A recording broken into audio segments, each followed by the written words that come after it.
नमस्कार, आप देख रहे हैं अपना उत्तर प्रदेश। मैं हूं आपके साथ सचिन चौहान। हरियाणा और जम्मू कश्मीर के नतीजों ने एक बार फिर से यह बता दिया कि क्यों मोदी के बाद सीएम योगी ही सबसे अधिक पॉपुलर और पहली पसंद है। यह रिपोर्ट देखिए और समझिए। सीएम योगी की रैली मतलब जीत की गारंटी। जम्मू में जहां जहां गए खिल गया कमल। हरियाणा में भी बीजेपी बम बम।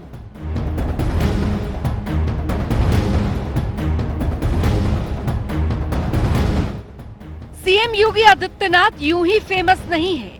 कहीं भी चुनाव हो, उम्मीदवारों के बीच सीएम योगी की रैलियों की डिमांड रहती है। वजह है सीएम योगी की रैली मतलब जीत की पक्की गारंटी। उनकी रैलियों में उन्हें देखने और सुनने के लिए लोगों का हुजूम उमड़ता है। उनकी सभाओं की भीड़ वोटों में भी तब्दील होती है। हरियाणा और जम्मू कश्मीर के विधानसभा चुनाव में कुछ ऐसा ही हुआ। हरियाणा विधानसभा चुनावों में भी सीएम योगी ने धुआंधार प्रचार किया। बीजेपी ने सीएम योगी की लोकप्रियता को देखते हुए दोनों राज्यों में खूब सभाएं करवाई। हरियाणा में सीएम योगी की 14 रैलियां हुई थी। 10 साल के एंटी इनकम्बेंसी के बावजूद भी सीएम योगी की रैलियों की वजह से बीजेपी उन 14 में से 9 सीटों पर जीत दर्ज करने में कामयाब हुई। सीएम योगी की रैली की वजह से इन सीटों का भाजपा की झोली में जाना बड़ी बात है। नरवाना सीट बीजेपी ने जीत हासिल की। Panchkula seat Congress, Faridabad NIT seat BJP, Kalat seat Congress, Safidon seat BJP, Hansi seat BJP, Shahabad seat Congress, Ateli seat BJP, Bhawani Khera seat BJP, Jagadhri seat Congress, Radaur seat BJP, Rai seat BJP, Assandh seat BJP. CM Yogi Adityanath ने जम्मू में 4 विधानसभा क्षेत्रों में चुनावी प्रचार किया था। दिलचस्प बात है कि सीएम योगी ने जम्मू में जहां जहां प्रचार किया वहां वहां बीजेपी ने जीत का परचम लहराया है। Kathua seat BJP, RS Pura south seat BJP, Ramgarh seat BJP, Ramnagar seat BJP. Jammu में जहां जहां सीएम योगी ने रैली की सभी जगह बीजेपी की जीत हुई है। वहीं हरियाणा में भी स्ट्राइक रेट बढ़िया रहा है। हरियाणा और जम्मू कश्मीर के नतीजों ने एक बार फिर बता दिया कि क्यों पीएम मोदी के बाद सीएम योगी ही सबसे अधिक पॉपुलर और पहली पसंद है।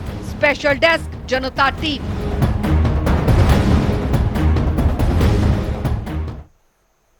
चलिए आगे बढ़ते हैं। हरियाणा विधानसभा चुनाव में कांग्रेस की बुरी हार का असर उत्तर प्रदेश की राजनीति पर साफ झलकने लगा है। उधर चुनाव परिणाम आए, इधर 24 घंटे के अंदर ही अखिलेश यादव की समाजवादी पार्टी ने यूपी में 10 सीटों के लिए होने वाले विधानसभा उपचुनाव के लिए 6 सीटों पर अपने प्रत्याशी घोषित कर दिए हैं। समाजवादी पार्टी ने जो लिस्ट जारी की उसमें ऊपर लिखा है, होगा पीडीए के नाम एकजुट मतदान। और लिस्ट में 2 मुस्लिम प्रत्याशियों के साथ पीडीए का ख्याल तो रखा गया, लेकिन ज्यादातर टिकट नेताओं के परिवार को ही मिले हैं। इस लिस्ट में अखिलेश यादव के भतीजे हैं, पूर्व सांसद की बेटी, पूर्व विधायक की पत्नी, वर्तमान सांसद की पत्नी, वर्तमान सांसद के पुत्र को प्रत्याशी बनाया गया। समाजवादी पार्टी ने जिन 6 सीटों पर प्रत्याशियों का ऐलान किया उसमें मैनपुरी की करहल, कानपुर की सीसामऊ सीट है, प्रयागराज की फूलपुर सीट है, अयोध्या की मिल्कीपुर, अंबेडकर नगर की कठेरी है और मिर्जापुर की मंझवा सीट इसमें शामिल है। वहीं कांग्रेस के प्रदेश अध्यक्ष अजय राय ने भी सीट को लेकर बयान दिया है और उन्होंने कहा कि गठबंधन जारी रहेगा। तो देखिए, मिल्कीपुर से अजीत प्रसाद को टिकट मिला है, कटहेरी से और करहल से तेज प्रताप यादव, सीसामऊ से नसीब सोलंकी और फूलपुर से मुस्तफा सिद्दीकी को टिकट मिला है। 4 सीटें बची, उनमें तो ले लेंगे ना चारों। सर कोई अब ये जो प्रभारी ने जो बात कही है उस बात पे पूरी की पूरी जैसे 6 सीटें नहीं वो हो सकता है दोबारा कुछ। अब जो चीजें राष्ट्रीय नेतृत्व निर्णय लेगा उसको तय करके आप उसको मानेंगे अपनी तरफ से कोई प्रस्ताव? राष्ट्रीय नेतृत्व ही तय करेगा। आगे जो गठबंधन क्या बना रहेगा क्या? निश्चित तौर से बना हुआ है, बना रहेगा। अब उस पर तय कर रहे हैं भाई, राष्ट्रीय नेतृत्व निर्णय ले रहा है, निर्णय बताएंगे सारी बात। नहीं, आपको कॉन्फिडेंस नहीं दिया गया क्या? निश्चित तौर से सब लोग मिलकर लड़ेंगे और दमदारी से लड़ेंगे, चिंता। और वहीं अंबेडकर नगर के कठेरी से सपा से टिकट मिलने पर शोभावती वर्मा का बयान भी सामने आया है। बयान में उन्होंने सपा अध्यक्ष अखिलेश यादव को धन्यवाद दिया। साथ ही उन्होंने कहा कि कठेरी की जनता मेरे ऊपर विश्वास रखती है, उनके विश्वास पर खरा उतरने का प्रयास भी करूंगी। ये बताइए, आपको समाजवादी पार्टी ने यहाँ से प्रत्याशी घोषित किया है। मैं राष्ट्रीय अध्यक्ष जी को बहुत बहुत धन्यवाद ज्ञापित करती हूँ, क्योंकि उन्होंने मुझे इस काबिल समझा। साथ ही क्षेत्र की जनता मेरे ऊपर पूरा विश्वास रखी है। मैं जनता की विश्वास पर खड़ा उतरने की पूरी कोशिश करूंगी। सांसद जी का पूरा साथ आपको मिलेगा, उसका लाभ मिलेगा। अरे पति हैं तो मिलना तो चाहिए भैया। और वहीं झांसी में रावण दहन में मुख्य अतिथि के तौर पर दुबई से अब्दुल्ला मुख्य अतिथि के रूप में शामिल होने वाले थे, लेकिन हिंदू संगठनों के कड़े विरोध के बाद कार्यक्रम को रद्द करना पड़ा है। देखिए हमारे संवाददाता दीपक जौहरी की यह खास रिपोर्ट। झांसी से इस समय की एक बड़ी खबर है। झांसी में बुंदेलखंड दशहरा समिति ने अब एक कार्यक्रम का आयोजन किया था, जिसमें रावण दहन का उनका कार्यक्रम था। हर वर्ष बुंदेलखंड दशहरा समिति ये कार्यक्रम करती है, लेकिन इस बार अलग मामला था। इस बार मुस्लिम समुदाय से ताल्लुक रखने वाले दुबई के रॉयल फैमिली से बू अब्दुल्ला को यहाँ पर बुलाया जा रहा था। अब्दुल्ला ग्रुप के चेयरमैन हैं, आपको बताते चलें, अब्दुल्ला ग्रुप के चेयरमैन हैं बू अब्दुल्ला, जो कि यहाँ पर मुख्य अतिथि के तौर पर रावण दहन कार्यक्रम झांसी में बुंदेलखंड दशहरा समिति ने उनको बुलाने का कार्यक्रम बनाया था, जो कि झांसी आना उनका लगभग तय हो गया था। पूरी तरह से उनके टिकट और भी क्लियर हो गए थे, जैसा समिति ने बताया है। और यहाँ पर उनका अनुमति पत्र भी उनके पास था, कि जिसमें उन्होंने क्लियर कर दिया था कि हाँ, हम इस कार्यक्रम में मुख्य अतिथि के तौर पर आएंगे। लेकिन यहाँ पर एकाएक उनका कार्यक्रम रद्द कर दिया गया। कमेटी ने कारण बताया है कि यहाँ पर जो हिंदू संगठन है, उन्होंने इसका कड़ा विरोध करा कि मुस्लिम समुदाय से रखने वाला इस तरह का हमारे रावण दहन के कार्यक्रम में, यहाँ पर हिंदू धर्म के कार्यक्रम में मुख्य अतिथि नहीं हो सकता। हम यहाँ पर विश्व हिंदू परिषद के नेताओं के पास खड़े हुए हैं। यहाँ पर विनोद अवस्थी जी, हम उनसे बात करेंगे कि क्या मामला है पूरा, ये बताएं। सबसे पहले आपके चैनल के माध्यम से आपको धन्यवाद। नव दुर्गा और दशहरे की बहुत बहुत शुभकामनाएं आप समस्त क्षेत्रवासियों, नगरवासियों को। ये झांसी पावन भूमि है, महारानी लक्ष्मीबाई की नगरी है। जिस प्रकार दशहरा कमेटी ने ये कृत्य करने का प्रयास किया, मैं आपके चैनल के माध्यम से ये कहना चाहता हूं, झांसी का जनमानस सनातन धर्म से व्यक्ति कभी किसी को धमकाता नहीं है, अपनी बात कहता है। और संविधान में अपनी बात कहने का सभी को पूर्ण अधिकार है, और सबको कहना भी चाहिए अपनी बात। झांसी की जनता ने ये आवाज उठाई। जिस प्रकार से दशहरा कमेटी ने बू अब्दुल्ला जी को यहाँ बुलाया और भगवान राम का तिलक करने के लिए बुलाया। राम क्या है? आदर्श है, मर्यादा पुरुषोत्तम है।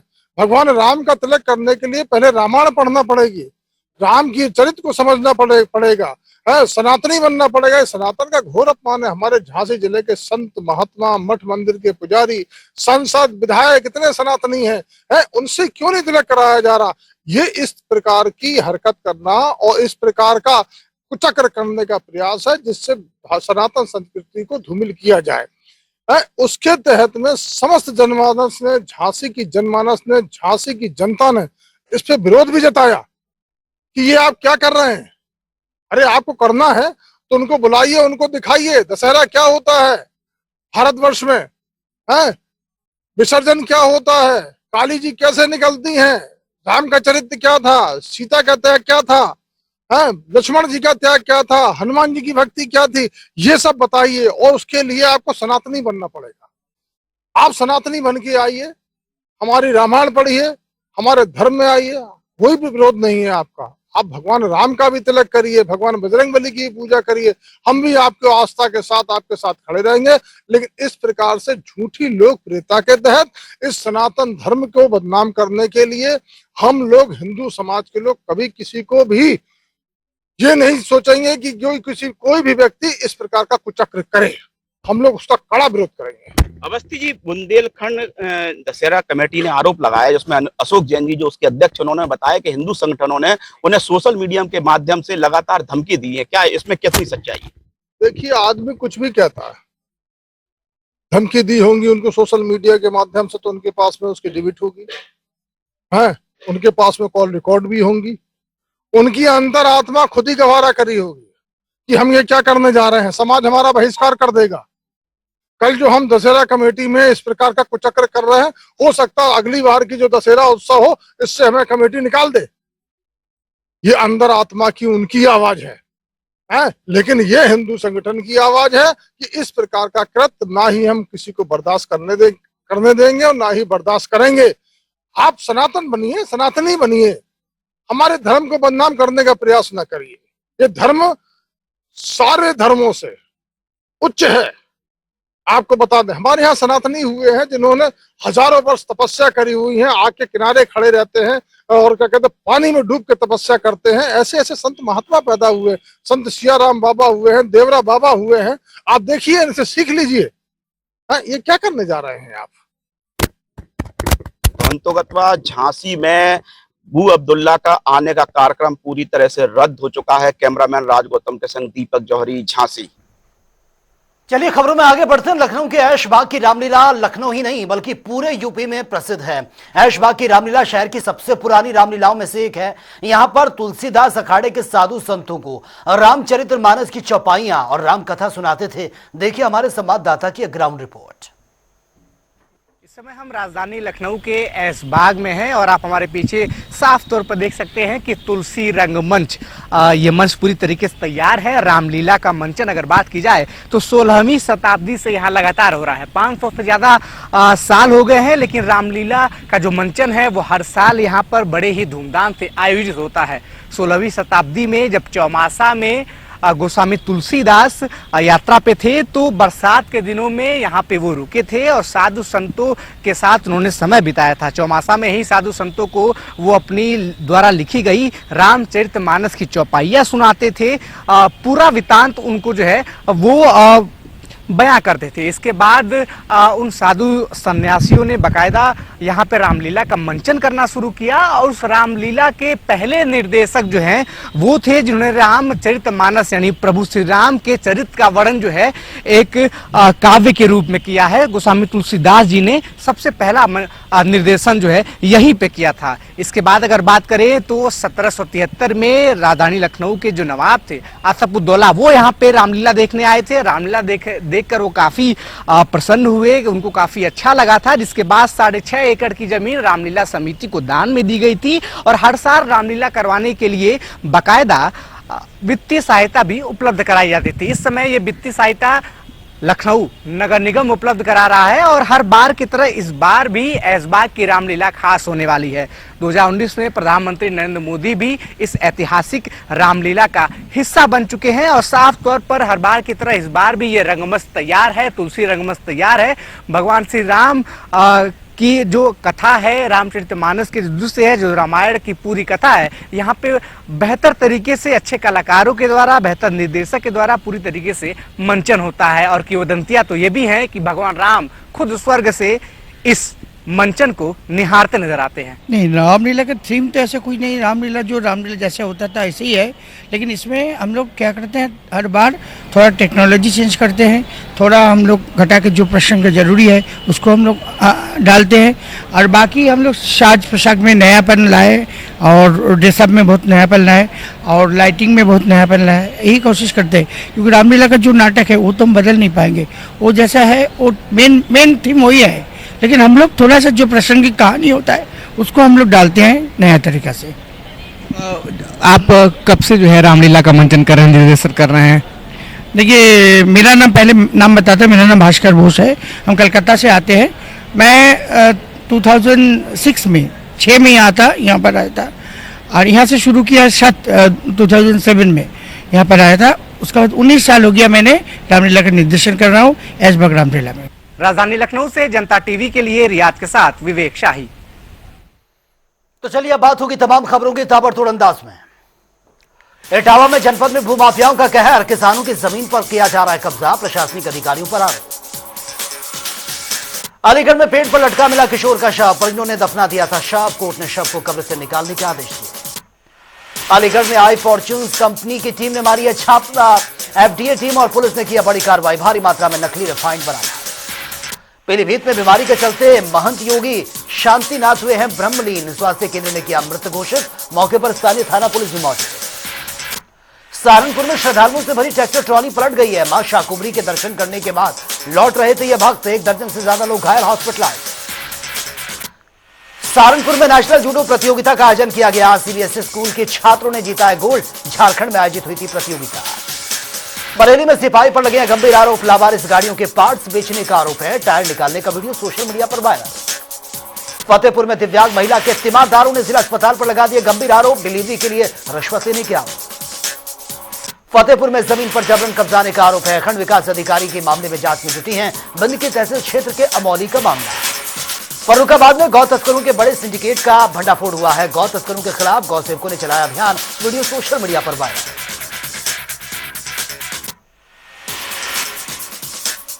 गौ तस्करों के बड़े सिंडिकेट का भंडाफोड़ हुआ है। कई लोगों को हिरासत में लिया। शाहजहांपुर में पुलिस को मिली है बड़ी सफलता। एटीएम बदलकर ठगी करने वाले गिरोह का पर्दाफाश। लाखों के फोन भी बरामद।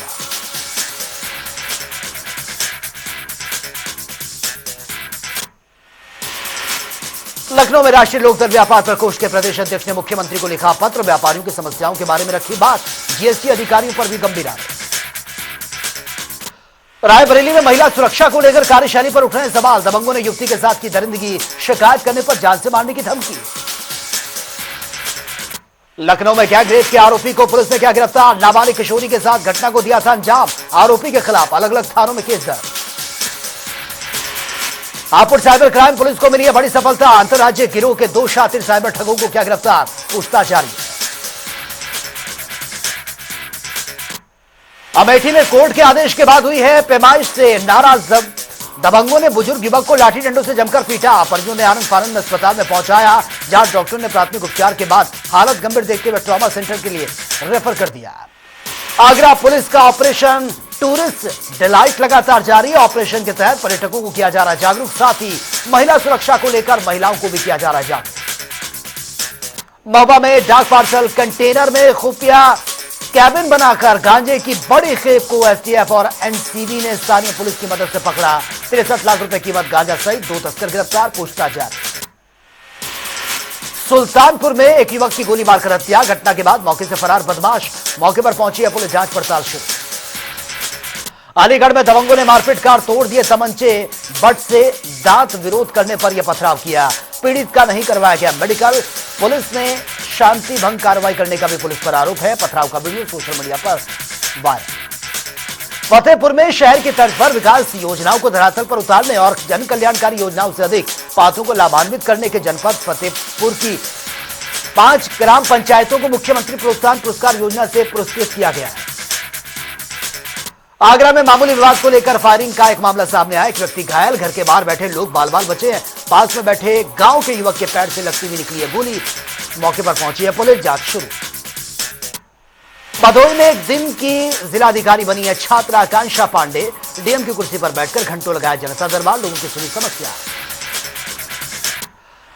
बदायूं में एंटी करप्शन टीम की छापेमारी से हड़कंप मच गया। 20,000 की रिश्वत लेते दरोगा को एंटी करप्शन टीम ने दबोच लिया। मारपीट के मामले में दरोगा ने पीड़ित से 20,000 की रिश्वत मांगी थी।